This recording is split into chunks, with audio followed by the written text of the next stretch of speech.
हाँ, कल हमने आपको पढ़ाया था ये जो टॉपिक आपके सामने लिखा हुआ है, ये कल आपने वीडियो में पढ़ा था। ठीक, कि base react with non metal oxide, और नॉन मेटल ऑक्साइड जो भी होते हैं उनका नेचर कैसा होता है? एसिडिक। बात क्लियर है? उनका नेचर कैसा होता है? एसिडिक नेचर होता है। बात समझ में आ गई? जब नॉन मेटल ऑक्साइड की रिएक्शन बेस से होती है तो ये एसिडिक होता है, ये बेसिक होता है, सॉल्ट और वाटर बन जाता है। बात क्लियर है? ठीक है, अब आज हम इसमें पढ़ेंगे pH in everyday life. PH समझते हो आप लोग? पीएच का मतलब होता है पावर ऑफ हाइड्रोजन। बात समझ में आ रही है? क्या कहते हैं इसको? अब इसका हमारे एवरीडे लाइफ में क्या इस्तेमाल किया जाता है, क्या यूज है, इसके बारे में हम इसमें पढ़ेंगे। ठीक, तो हेडिंग डाल लो पीएच इन एवरीडे लाइफ।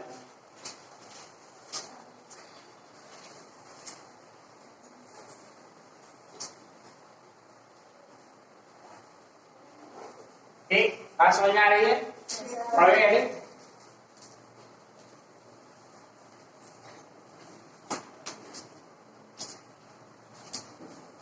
ठीक है, अब क्या लिखा जाएगा इसमें, कैसे पीएच हमारे एवरीडे लाइफ में मतलब काम करता है। अच्छा, सुबह से लेके शाम तक हम अपनी लाइफ को थोड़ा डिस्क्राइब करते हैं, तो तुम्हें समझ में आएगा कि एवरीडे का मतलब होता है प्रतिदिन। ठीक है, हमारी लाइफ में पीएच कैसे चेंज होते हैं और वो हमारे लिए कैसे हेल्पफुल है, या कैसे हमारे लिए नुकसानदायक है, या कैसे अच्छे। बात समझ में आ रही है? जैसे सुबह सुबह तुम लोग उठते हो और ब्रश करते हो, करते हो नहीं करते हो? जब आप सुबह उठते हो तब हमारे मतलब थोड़ा बोल रहे हैं, हंसना कम, ठीक है, तब हमारे माउथ का जो पीएच होता है वो अलग, ब्रश करने के बाद सिस्टम अलग। ऐसा क्या हो जाता है? सुनो, ऐसा ये होता है कि जब हम रात में सो जाते हैं, ठीक है, और तुमसे ये कहा जाता है कि सोते समय आपको ब्रश करना चाहिए। सुना है ना? सोते समय आपको क्या करना चाहिए? ब्रश। यानी कि रात में जब आप सोते हैं तो उस समय आपको ब्रश करके सोना चाहिए। ठीक, क्यों सोना चाहिए? क्योंकि जो कुछ भी हमने खाया है जिससे हमारे माउथ का पीएच कैसा हो जाए? नॉर्मल हो जाए। ठीक, अगर हम रात में कुछ भी मीठा वगैरह चॉकलेट वगैरह खा के सोते हैं तो माउथ में रहती है शुगर। क्या रहती है? शुगर। अगर शुगर हमारे माउथ में रहेगी तो वो उसको एसिडिक बना देती है। क्या बना देती है? अक्सर तुमने सुना होगा कि ज्यादा चॉकलेट खाने से बच्चों के दांत खराब हो जाते हैं। सुनिए ना, तो ऐसा क्यों होगा? चॉकलेट से क्यों हो जाता है? क्योंकि चॉकलेट में मिठास होती है। बात समझ में आ रही? चॉकलेट में क्या होती है? मिठास, यानी कि शुगर होती है।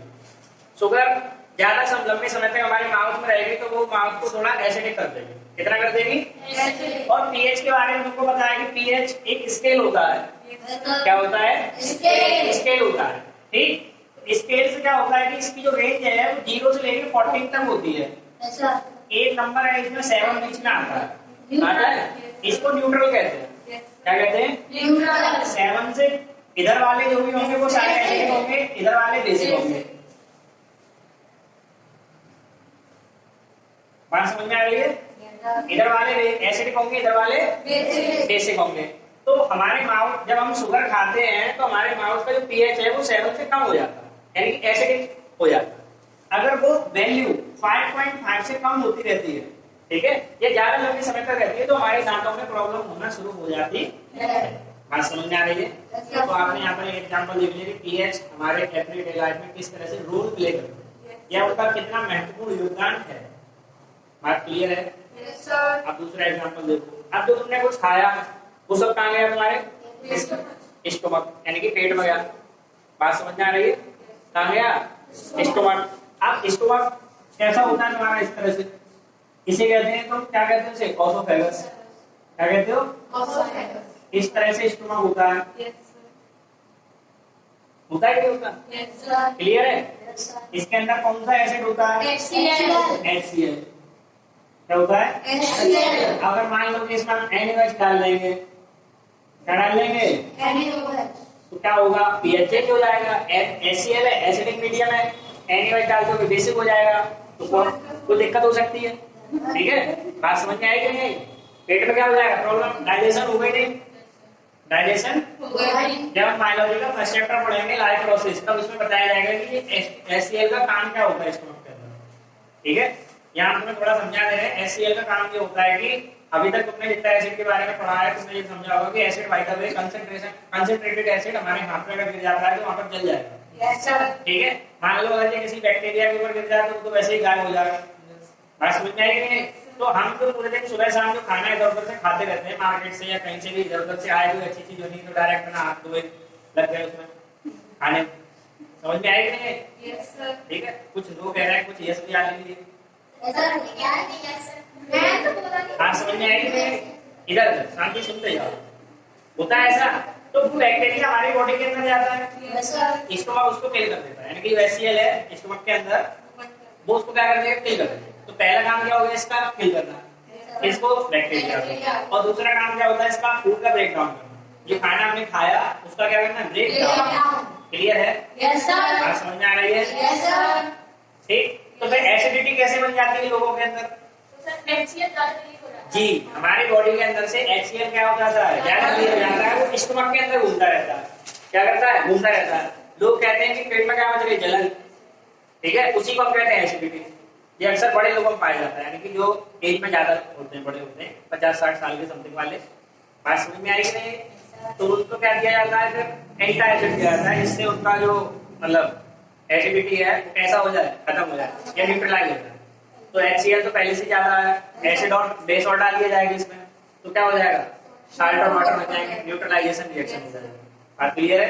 समझ में आ रही है? Yes sir. एवरीडे लाइफ में पीएच का लेवल समझ में आ रहा है? Yes sir. किस तरह काम करते हैं?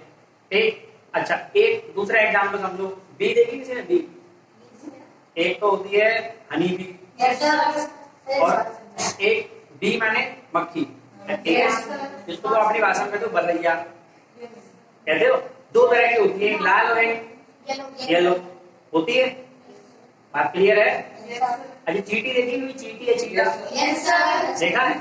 Yes sir. नहीं, वो काट भी लेते हैं, यस सर। काटने में जलन भी मचती है, यस सर। मचती है। तो ऐसा क्या होता है उनके पास, जो काटने के बाद जलन मचती, तुम काट लो तो किसी को जलन नहीं मचती है। हाँ, उनके पास एसिड होता है, यानी कि जो चींटी और चींटे जो होते हैं, ठीक है, उनके पास एसिड होता है फॉर्मिक। कौन सा होता है, फॉर्मिक एसिड होता है। बात समझ में आ रही है? शायद उसका जो फॉर्मूला होता है वो ये होता है HCOH। ठीक, अभी लिखो मत, चौथा चैप्टर जब पढ़ाया जाएगा कार्बोनेटेड कंपाउंड, तब तुम्हारे भर भर के एसिड आएंगे। बात समझ में आएगी? ये एसिड उनके अंदर होता है, एसिड है, यस सर। चाहे वीक हो चाहे स्ट्रॉन्ग, अब जब उनके अंदर एसिड है, समझ में आ रही है, तो कैसा है, वीक, यानी कि आपको जलन मिलती है, ठीक है, और फिर थोड़ी देर बाद अगर आप कुछ नहीं करते तब भी नॉर्मल हो जाती है। क्लियर है? यानी कि हमारी बॉडी की जो सेल्स है, जो भी अंदर की इम्यूनिटी है, उसको क्या कर देती है, न्यूट्रलाइज कर देती है। ठीक, तो होता क्या है कि ये एसिड है, इसकी रिएक्शन किससे करा दो, बेस से, तो ये ऑलरेडी क्या हो जाएगा, न्यूट्रलाइज, काम खत्म। बात समझ में आ रही है? pH का मतलब समझ में आ रहा है? pH मतलब पावर ऑफ हाइड्रोजन। अब इसका जो स्केल होता है वो 0 से लेकर 40 तक होता है। 7 को न्यूट्रल कहते हैं, 7 से 0 की साइड वाले एसिडिक होते हैं, और 7 से 40 की साइड वाले बेसिक होते हैं। हमारे जो माउथ का pH 5.5 से अगर नीचे चला जाता है, ठीक है, तो दांतों में प्रॉब्लम शुरू हो जाती है। ठीक है, क्लियर है? तो आप बहुत सारी चीजें देखते हो, जैसे बारिश होती है, ठीक है, आपको एक्सपेरिमेंट भी करके दिखाया था एसिड बेस वाला। अभी बारिश होगी, फिर से हम बारिश का पानी कलेक्ट करके रखेंगे, तो आपको एक्सपेरिमेंट करके दिखाएंगे कि बारिश के पानी से इलेक्ट्रिसिटी पास होगी या नहीं होगी। अगर इलेक्ट्रिसिटी पास हो जाती है तो उसमें कोई ना कोई एसिड है, क्योंकि डिस्टिल वाटर में इलेक्ट्रिसिटी पास नहीं होती है। डिस्टिल वाटर में इलेक्ट्रिसिटी पास नहीं होती है। बात समझ में आ रही है कि नहीं आ रही है? क्लियर है? डिस्टिल वाटर में इलेक्ट्रिसिटी पास नहीं होती है। अगर बारिश के पानी से, यानी कि रेन वाटर से इलेक्ट्रिसिटी क्या हो जाए, पास, यानी कि उसमें एसिड है, मोस्ट प्रोबेबल उसमें होता है कार्बोनिक एसिड। कौन सा एसिड? Carbonic acid. H2CO3। कौन सा होता है? H2CO3। ज्यादातर उसमें एक एसिड पाया जाता है, प्लस हमारा जो पूरा जो यातायात का सिस्टम है, जिसको कहते हैं, जिसमें गाड़ियों से निकलने वाला धुआं, जो सल्फर डाइऑक्साइड और नाइट्रोजन डाइऑक्साइड, ठीक है, सल्फर डाइऑक्साइड और नाइट्रोजन डाइऑक्साइड। सल्फर मेटल है कि नॉन मेटल? वो नंबर आपको याद रखो, सल्फर का नंबर कितना होता है? 16। कितना होता है? 16। अब बताओ मेटल की नॉन मेटल कैसे पहचानोगे? मेटल की नॉन मेटल फिर बोल रहे तुम बार बार क्यों बोल रहे हो बेटा? आप लोग सल्फर के कॉन्फ़िगरेशन कर दो 2,8,6, और जिनके लास्ट ऑर्बिट में 1, 2, 3 से ज्यादा इलेक्ट्रॉन आते हैं वो सब नॉन मेटल है। तो सल्फर के लास्ट ऑर्डर में कितने आ रहे हैं 6। तो सल्फर कैसा हो गया नॉन मेटल, और ओ लगा है ऑक्साइड, सल्फर डाइऑक्साइड, यानी नॉन मेटल का क्या है ये ऑक्साइड। नेचर कैसा होगा एसिडिक। नेचर कैसा होगा बात समझ में आ रही है? नेचर कैसा होगा इसका एसिडिक, यानी कि ये एसिडिक नेचर का है, तो ये कौन सा बिना एसिड का रह जाएगा, ये भी एसिड है, क्योंकि इसका कॉन्फ़िगरेशन कर दो नाइट्रोजन का 2,5। तो 1 2 3 से ऊपर वाले जितने भी है वो नॉन मेटल है। तो कैसे नॉन मेटल, बात समझ में आई कि नहीं है? तो ये सब किसमें घुल जाते हैं बारिश के पानी में। बारिश के पानी में घुलने से क्या होता है कि वो पानी के अंदर भी एसिड आ जाता है। जी बिल्कुल डाल देते हैं, ठीक है, बात समझ में आ रही है? बहुत सारे लोग इस पानी को इन्वर्टर में भी डाल देते हैं। क्या होना चाहिए इसमें? नहीं तो H2SO4 जरूरी थोड़ी नहीं H2SO4 कहाँ से डालें, लिखा जाता है, जरूरी थोड़ी नहीं। बहुत से लोग जनरेटर में केरोसिन के साथ डीजल मिला के डाल देते हैं, डलता तो डीजल है ना फिर, पर वही है कि बचत चलेगी, ठीक है, जब तक बैटरी चल रही तब तक ठीक, नहीं तो खराब हो जाएगा तो वापसी तो हो जाएगी, समझ आएगा? इसलिए ये समझो, ठीक। तो कॉम्बिनेशन समझ में आया, एसिडिक है, बारिश के पानी के साथ घुल जाता है, इसलिए जो रेन वाटर होता है वो कैसा होता है एसिडिक। अगर तुमने कभी सुना हो शब्द एसिड रेन, सुना है ना? एसिड रेन क्या होता है, मतलब आपने देखा होगा कि जो बिल्डिंगें होती हैं, घर होते हैं, उनके ऊपर एक मतलब उनके ऊपर पेंट ना किया हो, ठीक है, और मतलब जैसे मान लो 10-20 साल से उनके ऊपर वो पेंट नहीं है, तो बारिश तो होगी, थोड़ी कि बारिश रुक जाएगी, बारिश हर साल होती है, तो उनके आसपास फ्रंट पे या साइडों में कहीं काले काले चीजें जमा हो जाती है, आपने देखा है? तो किसकी वजह से हो रहा है? एसिड रेन की वजह से। यानी कि आप किसी चीज पे बार बार एसिड डालते हो, ठीक है, तो क्या होगा, कलर चेंज होगा। इस टेबल पे उस दिन गिर गया था, बेस गिर गया था, कलर हो गया था इसका, समझ में आएगा? तो हमारे एवरीडे लाइफ में हर चीज आप देखते हैं कहीं ना कहीं एसिडिक, कहीं ना कहीं बेसिक होती है, ठीक है। आप जैसे जैसे जो चीजों को खाते जाते हो आपके माउथ का पीएच चेंज होता है। आप कुछ मीठा खा लोगे तो आपका पीएच चेंज हो जाएगा, आप कुछ नमकीन खा लोगे तो आपका पीएच चेंज हो जाएगा। बात समझ में आ रही है कि नहीं आ रही है? हमारा ब्लड और जो आंख के आंसू होते हैं, ठीक है, उनका भी पीएच लेवल होता है, ठीक है। अगर कभी टेस्ट किया हो तो जो आंख के आंसू होते हैं कैसे लगते हैं? नमकीन लगते हैं। कैसे लगते हैं? नमकीन लगते हैं, ठीक है। कभी मतलब छोटे पर पहुंच गया रोते रोते अंदर, यहाँ से सीधे डायरेक्ट सप्लाई, ठीक है। बात समझ में आई कि नहीं आई? बताओ, समझ में आया? तो पीएच का कुछ रूल समझ में आ रहा है? अब देखो तुम्हें ले चलते हैं खेतों की तरफ।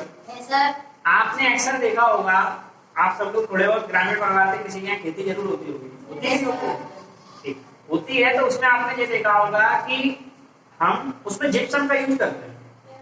खेतों में जिप्सम का यूज किया जाता है। व्हाइट कुछ मिट्टी ऐसी चीजें होती है, उनको डाला जाता है पाउडर की फॉर्म में, ठीक है। इस तरह से ये देखो बुक में आप सभी देख सकते हो, ये इस तरह से डाल रहा है, ठीक है, ये इस तरह से डाला जा रहा है। बात समझ में आई? तो ये क्या चीज डाल रहे हैं, ये बताइए? Select line. क्या डाल रहे हैं? क्या होता है सिलेक्ट लाइन? तो ये तो बेसिक है, ये कैसा है? तो मिट्टी कैसी होगी? एसिडिक, तभी तो उसको न्यूट्रलाइज करने के लिए डाला जा रहा है। मिट्टी कैसी होगी? एसिडिक, तो उसको न्यूट्रलाइज करने के लिए ये डाला जा रहा है। बात क्लियर है? यानी कि जो हमारी फसलें होती हैं खेती में, जो मतलब जो हम फसल करते हैं, जो भी है गेहूं, चावल, जो बाजरा, जो भी है XYZ, मक्का, तो इनके लिए एक सुटेबल पीएच लेवल होता है मिट्टी का।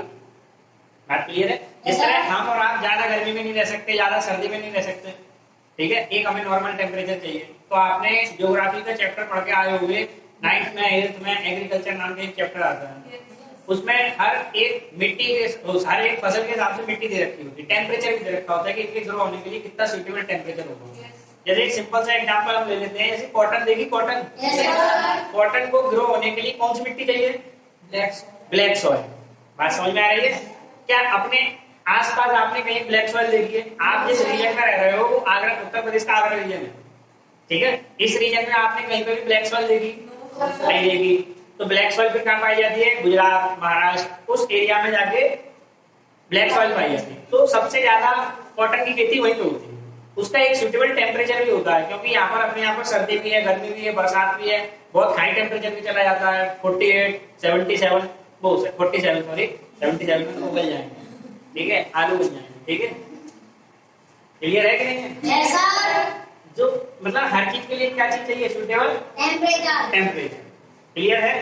तो आप ये बताओ कि जो हम टूथपेस्ट का इस्तेमाल करते हैं, Yes, sir. जो भी ब्रांड आप यूज करते होगे, वो कैसा होता है टूथपेस्ट? एसिडिक कि बेसिक? बेसिक। बात क्लियर है? Yes, sir. तो पीएच के बारे में कुछ समझ में आया? Yes, sir. Power of Hydrogen. Potential कहते हैं इसे। क्या कहते हैं? पोटेंशियल। ठीक है, बस तुम पावर ऑफ हाइड्रोजन लिख दोगे, काम हो जाएगा। बात क्लियर है? Yes, sir. कुछ समझ में आया पीएच में? Yes, sir. यानी कि एसिड रेन, सॉइल, टूथपेस्ट और बी जो मधुमक्खी वगैरह टाइप की होती है वो सब, और डाइजेस्टिव सिस्टम, इन सभी चीजों में हम किसका इस्तेमाल करते हैं? पीएच का एक इंपॉर्टेंट रोल है हमारे बॉडी के अंदर और हमारे सराउंडिंग में। ठीक है, बात समझ में आ रही है? हमारी बॉडी के अंदर और हमारे सराउंडिंग में एक इंपॉर्टेंट रोल प्ले करता है कौन? पीएच। आपसे अगर पूछा जाता है कि right the importance of pH in everyday life, तो क्या लिख सकते हो? In health, digestion. अगर पीएच डिस्टर्ब होगा, डाइजेशन नहीं होगा। ठीक है, माउथ का पीएच यानी कि दांतों में प्रॉब्लम क्रिएट कर सकता है। मिट्टी के लिए एक नॉर्मल रेंज होनी चाहिए। अगर एसिडिक या बेसिक होती है ज्यादा, तो हमारी मतलब जो क्रॉप है वो अच्छी नहीं होगी। ठीक है, और कोई भी जैसे कुछ प्लांट्स ऐसे होते हैं, समझ में आ रही है? कुछ प्लांट ऐसे होते हैं उनमें भी क्या होता है? एसिड होता है। अगर आप उनकी स्टिंग, ठीक है, जैसे नटल प्लांट करके एक प्लांट है, उसकी स्टिंग अगर आपको टच हो जाती है तब भी आपको जलन महसूस होती है, क्योंकि उसमें क्या है? एसिड। क्लियर है? बात समझ में आ रही है? Yes, sir. इतना आपको समझ में आया? वो तो दो आगे ना। Yes, sir. ठीक, तो अभी इस वीडियो में इतना ही। हाँ, इतना सब समझ में आया था? Yes, sir. अब हम इसमें देखेंगे साल्ट। क्या देखेंगे? Salt. हमने एसिड पढ़ लिया, बेस पढ़ लिया, अब हम पढ़ेंगे साल्ट।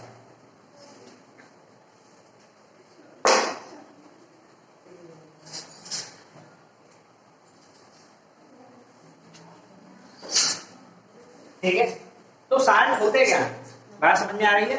Yes, sir. साल्ट होते क्या? होते क्या? बताएगा कोई साल्ट क्या होते हैं?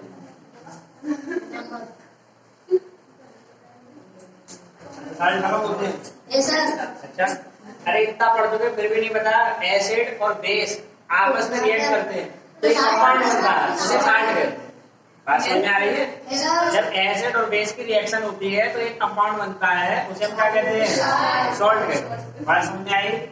तो क्लियर हुआ सॉल्ट क्या चीज है? Salt is a compound formed by the Combination of acid and base. Acid and base. बात समझ में आ रही है? क्लियर है? Yes, sir. साल्ट कोई एक तरह का होता है कि कई तरह के होते हैं? बहुत तरह के होते हैं। बात क्लियर है? Yes, sir. जैसे HCl होता है, इसका जो साल्ट होगा वो क्लोराइड साल्ट होगा, क्योंकि ये Cl लगा है। H2SO4 लिखा है, क्या लिखा है? यहाँ सल्फर लगा है, क्या लगा है? Sulfur. तो इसका जो साल्ट होगा वो सल्फेट साल्ट होगा। कैसा साल्ट होगा? Sulfate. यहाँ नाइट्रेट लगा है, NO3, इसका जो साल्ट होगा वो कैसा होगा? नाइट्रेट। बात समझ में आई कि नहीं आई? क्योंकि ये नाइट्रिक एसिड है। Yes. क्लियर है Yes, कि sir. नहीं है? Yes, sir. समझ में आया? यानी कि साल्ट कोई एक तरह का नहीं होता. नहीं होता, हम यूज करते हैं वो होता है कॉमन साल्ट। ठीक है, क्यों? कि ये स्ट्रॉन्ग एसिड और स्ट्रॉन्ग बेस से मिलकर बनता है। बात समझ में आ रही है Yes, sir. कि नहीं आ रही है? आ रही है? कोई एक ऐसा साल्ट बता दो जो रिवर्सिबल प्रोसेस में आता है। अब तुम कहोगे जी कौन सी नई प्रोसेस आई है सर? रिवर्सिबल प्रोसेस समझ लो। इसमें देखो, अभी तक तुमने जो केमिस्ट्री में पढ़ा है वो सिंगल एरो की रिएक्शन पढ़ी। Yes, sir. ठीक, यहाँ हम जो यूज करेंगे वो डबल एरो होगा, आधा इधर और आधा इधर। इसका मतलब ये है कि रिएक्टेंट से प्रोडक्ट बन जाएगा, प्रोडक्ट को फिर से रिएक्टेंट बनाया जा सकता है। बात समझ में आई कि नहीं आई? देखो कैसे, कि तुमने नाम सुना होगा अमोनियम क्लोराइड का। Yes, sir. इसको पानी में घोल दो, Yes, sir. घोल दिया Yes, sir. तो ये बन जाएगा अमोनियम हाइड्रोक्साइड। Yes, sir. बन गया। Yes, sir. और क्या बनेगा फिर? HCl। क्या बन जाएगा? HCl। फिर इससे घोल के ये बनाया जा सकता है और इससे ये बनाया जा सकता है। तो ये क्या चीज है? बेस। और ये एसिड है। ये क्या बनाएंगे? Salt plus water. और फिर सॉल्ट को वाटर में घोल दो तो एसिड और बेस फिर से बन जाएंगे। इस चीज को हम कहते हैं हाइड्रोलिसिस। एक होता है इलेक्ट्रोलिसिस और दूसरा होता है हाइड्रोलिसिस। इलेक्ट्रोलिसिस में हम वाटर से इलेक्ट्रिसिटी पास कराते हैं। हाइड्रोलिसिस में हम किसी कंपाउंड को उसमें क्या करते हैं? घोल देते हैं। बात समझ में आए कि नहीं आए? पॉइंट क्लियर है कि नहीं है? किसी कोई प्रॉब्लम? इतनी बात क्लियर है? तुमने इसमें ये समझ लिया कि साल्ट कई प्रकार के होते हैं। सॉल्ट एसिड और बेस के रिएक्शन होने से बनते हैं। NaCl को कॉमन साल्ट कहते हैं। ये इस तरह के सॉल्ट एक रिवर्सिबल प्रोसेस में आते हैं। बात क्लियर है कि नहीं है? अच्छा ये बताओ CuCl2 साल्ट है कि नहीं है?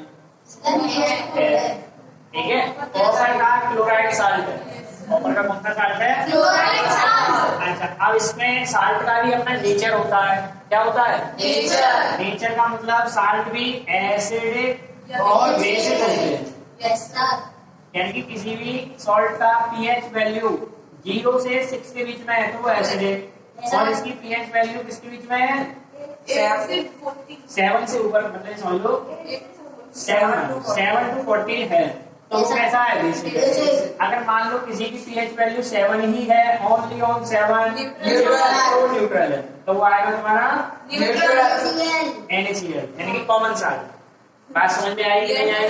अब इन साल्ट का यूज करके हम बहुत सारे कंपाउंड बनाते हैं, जैसे बेकिंग सोडा, जिसे तुम कहते हो खाना सोडा, ठीक है, खाने वाला सोडा। एक तुम्हारा होता है सोडियम हाइड्रोक्साइड, ठीक है, उसका यूज किया जाएगा यहाँ पर। NaHCO3 बनेगा। बहुत सारे कंपाउंड बनते जाएंगे। देखो Na2CO3, NaHCO3, bleaching powder, plaster of Paris, ये सब चीजें बनती जाएंगी। क्लोरीन गैस, सब चीजें बनती जाएंगी। अब कल जब हम पढ़ेंगे तब इसमें ये देखेंगे कि साल्ट का यूज करके हम कौन कौन से अलग टाइप के कंपाउंड बना सकते हैं। बात समझ में आ रही है? अब ये चैप्टर ज्यादा दिन का नहीं है।